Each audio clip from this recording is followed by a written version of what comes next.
You're investing in businesses and stocks, but real estate, I'm talking it's actual business with operations in it. Okay. And if you're not operating the business, somebody else is Someone else operating is their doing it. business. What I love about real estate is the leverageability.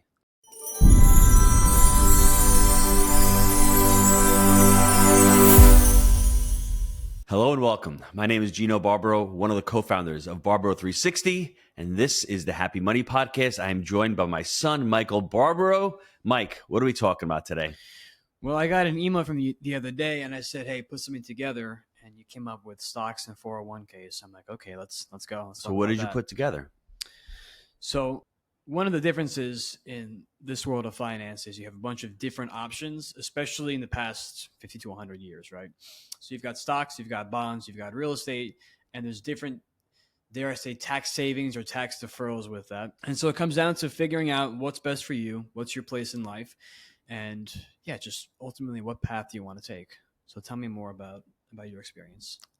I started out with the 401k at my employer a long time ago. Left the employer after a year, had a 401k there. Then I started with a regular IRA. And I was young. And for the majority of people in the country, IRAs and self-directed IRAs, we'll get into self-directed IRAs, but IRAs, 401ks, they're probably a good option. But for those who want to become entrepreneurs, for those who have the word opportunity cost in the back of their mind, 401ks aren't great. I'm not a big fan of them for a lot of reasons. And if you just give me a minute to share with you the whole idea of how the 401k started, because it's important to understand the history of a 401k.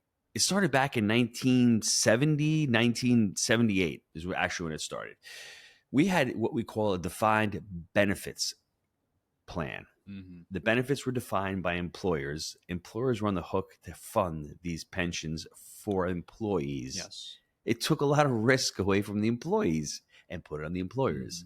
So Congress, in their infinite wisdom, said, let's make defined contribution plan.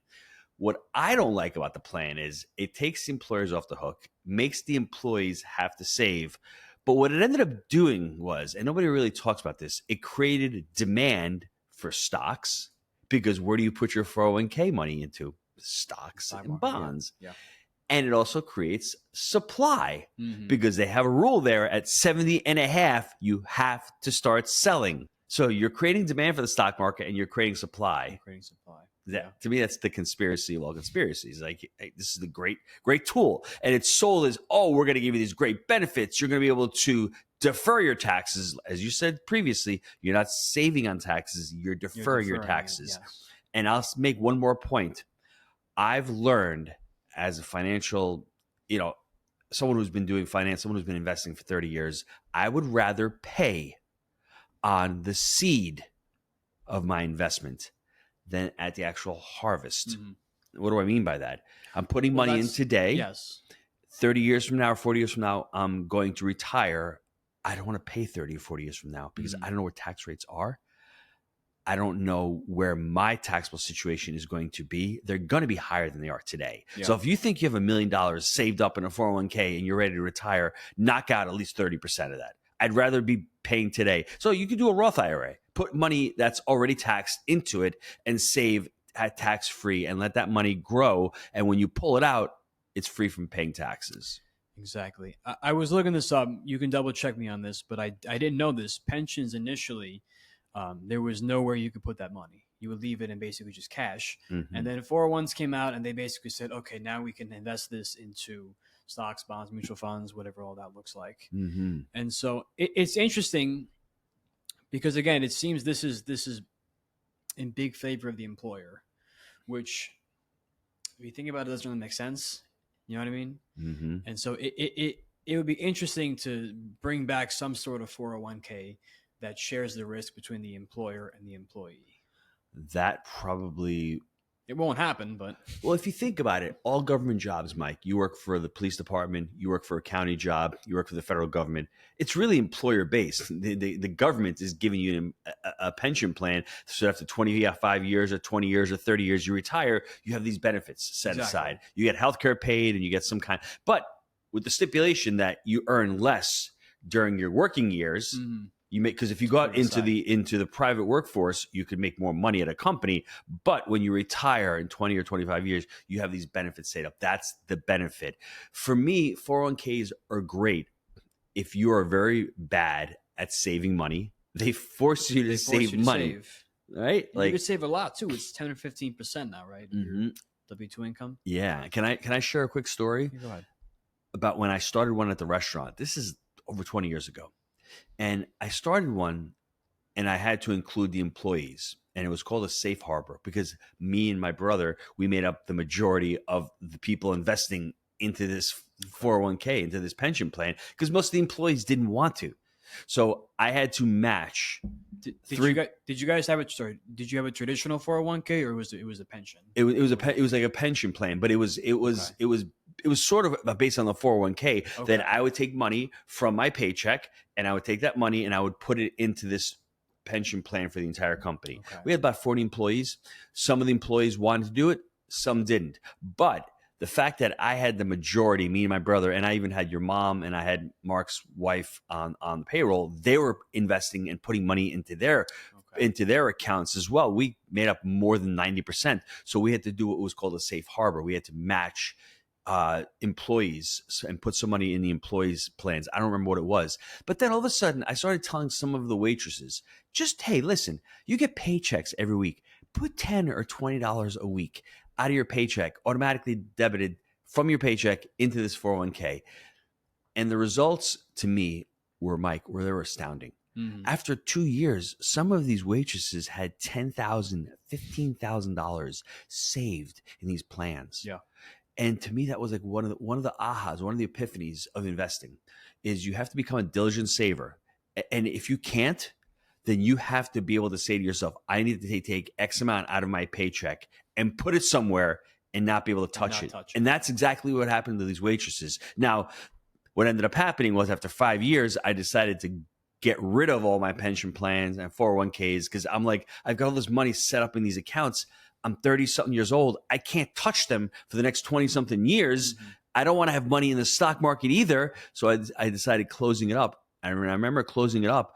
The vast majority of them did not roll it over. I rolled mine over into an account that I kept until around 2016. Then I ended up blowing it up, pulling all the money out, taking a 10% hit penalty. It's 10%, right? It's 10%, but I had cost segregation. I had benefits from real estate that I was able to wipe out all the federal taxes. But I remember almost all of the waitresses, they ended up pulling the money out. Some of them got checks for $10, $12, $15,000. Yeah. I just didn't want to keep the plan going anymore because it was costly. It was prohibitive. I didn't like the investments that we were making in the plan because you only had certain mutual funds that you can invest with. So I'm like, I got to get at it. But to me, that 401k is great if you're an employee and your employer is matching it. That's another massive benefit to it. And if you're not really good at saving money, it's a great way to save money for retirement. Yeah. You would think, this just kind of came to my head, and maybe this is right or this is wrong, but you would think with a 10% penalty on a 401k, if the most you can contribute per year, employer is 15%, you would think you could still make money putting into it 5 or 10 years and then pulling it out at 10%. You can, yeah. Well, like I said, if you had $10,000 in it, you take a 10% penalty, you'd pay $1,000 in penalties, and you take $9,000. Yeah. But then you'd have to withhold federal taxes on that money as well. Okay. Because it becomes taxable income. That's the problem. So I ended up doing that in 2016. I had a real estate deal. And if we go down that rabbit hole of what's better, real estate or 401k or stocks, you know the answer to that question for me is. Yeah. But again, it just depends on the person. If you're somebody that can understand the real estate market, chances are you're going to do better than somebody in the stock market, mainly because stock market's normally based off of timing and there's no control over it in the same sense, right? There's a couple of other things that I think that are important when you're investing in real estate and stocks. Real estate, you're investing in a business. I think that's important to understand. Also, it's a business, but it's a different kind of business as well. Yes. The stocks are always investing in some sort of business. You're investing in businesses and stocks, but real estate, I'm talking it's actual business with operations in it. Okay. And if you're not operating the business, somebody else is operating their business. What I love about real estate is the leverageability of real estate. You're making money on the cash that you invest, but it's also a levered return. Whereas, example, you buy $1 million property, In real estate, you put $200,000 down. Mm-hmm. If that property goes up $100,000, 10%, it goes up to $1.1 million, you made $100,000 profit on that property. Mm-hmm. You would say that's a 10% gain. Mm-hmm. But in reality, it's a 50% gain because you only put $200,000 cash in. You made $100,000 profit, $200,000 invested. That's a 50% gain. Mm-hmm. If you do that with stocks, you don't leverage stocks. You can, but it's really risky and there's margin calls. So a lot of people don't do it. So if you put $1 million in stocks and the value goes up to $1.1 million, well, 10%. So you have to compare apples to apples. And then the other thing is with real estate, you have cost segregation and just regular straight line depreciation where you can just take a massive amount of tax benefits to it versus stocks. And that's what I love. Those two components right there. And then ultimately, to me, it's a basic human need. Apartments aren't going away. We need a place to live. It's, food, that's the clothing, one thing ChatGPT can't take from us. Yes. Well, it really is, isn't it? If you think about it, interesting. Stocks are always changing. The economy is always changing.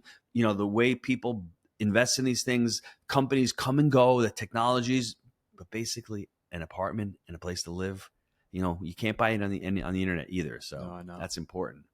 Tell me about these. I see you have the Richest Man in Babylon. Tell me about some of these rules that you wrote down. Did I force you to read the book?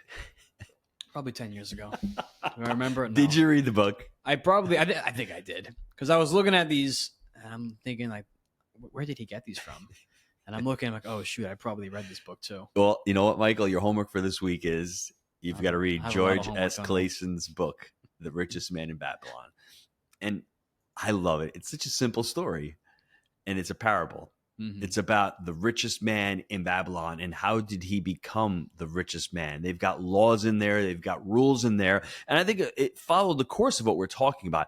Whether, like you said, I love what you said. If you like stocks and 401ks, then do that. Invest in that. Become really good at that. If you like real estate, do real estate.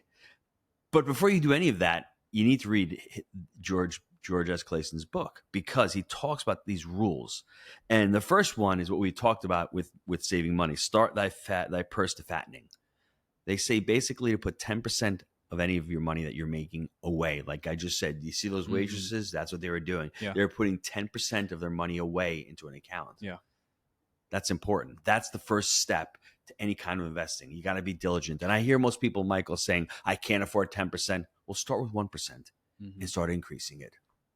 So it's interesting. 10%, is that their minimum threshold, or they encourage people to save more, or how does that? Well, Arcad in the book said just start with 10%. If you make $1,000 a week, try to put $100 a week to save. And what I would call that would be my financial freedom account. That's my account where I'm putting money away so I can invest that money to make my money work harder for me. If you don't save money, then you can't invest money and you can't create equity. Mm-hmm. The next one. I like how it says the live below your means. It's interesting because I think the more money we make, the more we tend to spend, the more we feel obligated to spend. I'll say that. And so, just picturing the guy making $100,000 a year, how much is he spending every year? 70 grand, 80 grand to live. Mm-hmm. What if that guy spent maybe 40 or 50 grand? Mm-hmm. Like, can you imagine what $50,000 a year in savings looks like? Over time, over yes. 10 years? Yes. I went for a walk with Sophia yesterday, actually. We were going to the beach, and for some reason, I struck up a conversation with her. I was talking about buying cars, how I've progressively made more money. I hate buying cars. And I bought nicer cars. And I said, Sophie, do you know what the law of Parkinsons is, or the Ditto effect? And she knew it. I'm like, wow. Well, do you know what it is? Is it what I just said? Basically, the more you make, the more you spend. Yeah, that's very good. I freaking hate that. Parkinson basically says all of a sudden you're making $100,000, you're spending X amount. Your salary goes to $150. All of a sudden, you decide your expenses go up. You need a nicer car. You need a nicer handbag. You need nicer shoes. You need a nicer house. Whatever it is. Instead of saying I made 100, now I'm making 150. Well, take that difference, continue to live the same lifestyle, and invest that extra $50,000 or save that extra $50,000. That's important. And it's interesting. Can you imagine life in 10 years from now, saving $50,000 a year. Like you think you want a great lifestyle, just wait 10 years. Yes. It's going to be a little bit better. And then you can actually use those investments to pay for the lifestyle. Absolutely. That's the problem. You have to give yourself a couple of years. That second one was control thy expenditures, live below your means. The third one is make thy gold multiply.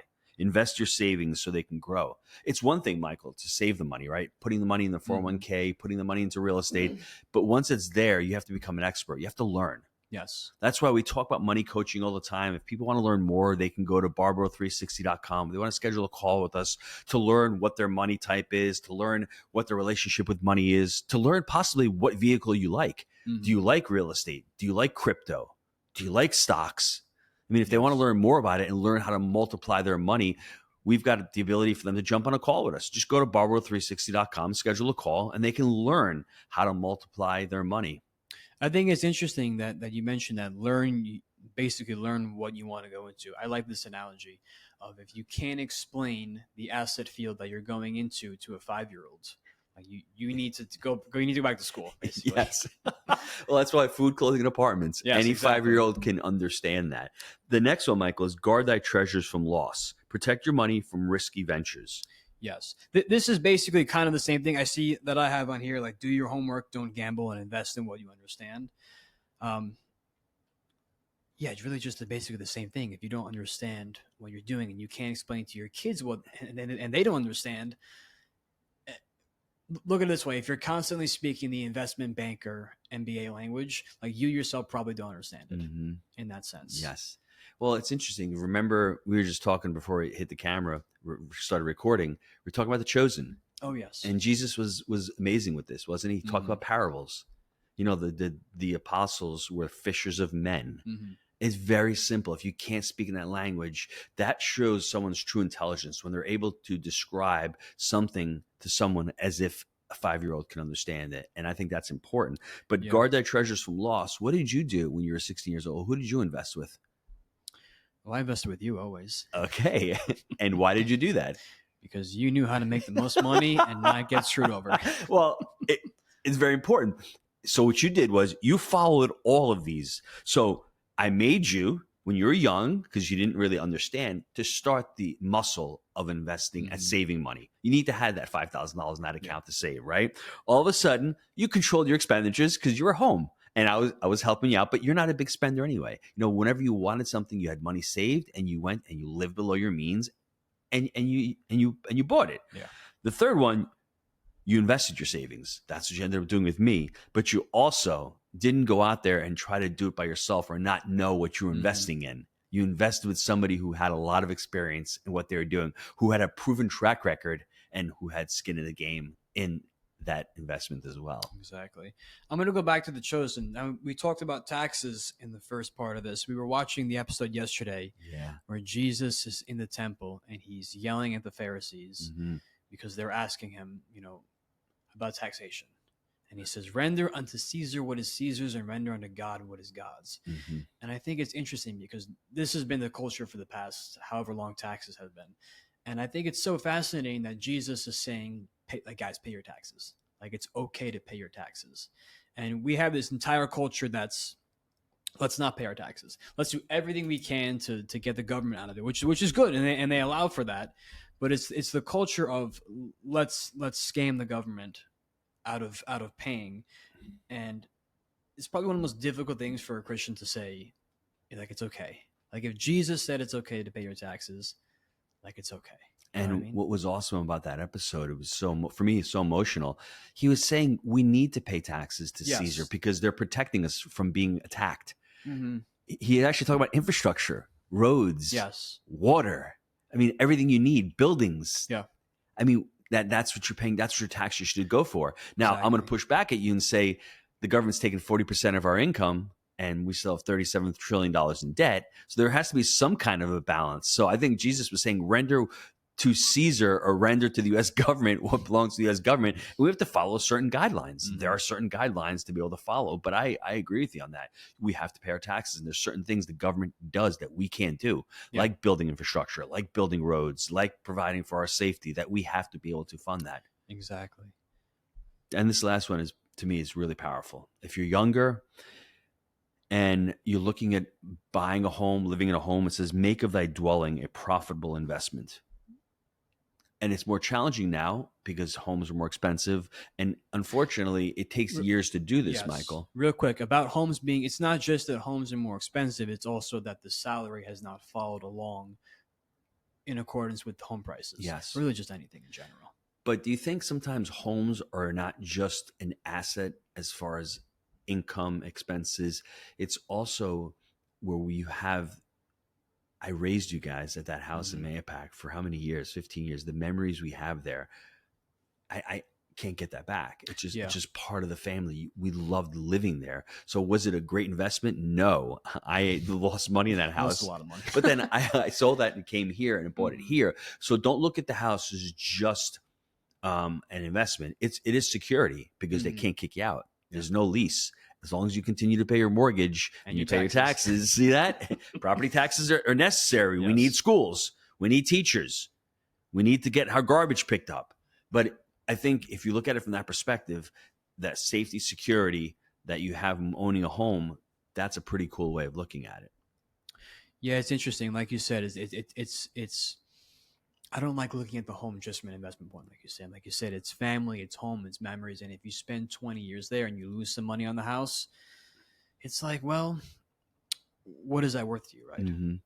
It's a big decision to make. And what I would say is if I'm telling you right now what to do, and I try not to tell you what to do, but what I would say is if you're going to buy a house or you're considering buying a house, I would say, how long are you going to stay in the area? How much house can you afford? Do you have a stable and current job? Do you have enough money set aside so that if the air conditioning breaks, by the way, who was over the house today? The AC guy was here today. He was here last week. The pool guy was here 2 weeks ago. So there's a lot of things that, you need to be able to maintain in a home. If you have enough money set aside and you're going to be there for at least 5, 6, 7 years, the average home ownership is only around 7 years. So you really haven't paid down much principal on a 30-year mortgage. That's the other thing. So understanding what the job situation looks like and picking a neighborhood. You're going to send your kids to school. So understanding all those ramifications. But to me, homeownership over the long term, when you look at people with net worth in this country, the vast majority of people who have a decent net worth, the vast majority of them do own a home. So as we're talking about real estate, 401ks, investing, don't forget your homework for this week is to read The Richest Man in Babylon. It's not a hard book to read. To me, it's phenomenal. It's so simple. I think finance is easy. It's 1 + 1 is 2. Save money, live below your means, let your money work hard for you, invest with people who know what they're doing, and make your home profitable. Those are the 5 laws of The Richest Man in Babylon. And I think if you struggle to learn these things or finance is just something you despise, I think it's good to find something you're interested in and apply finance to this. Like if you're an artist and you hate math, you hate all this stuff.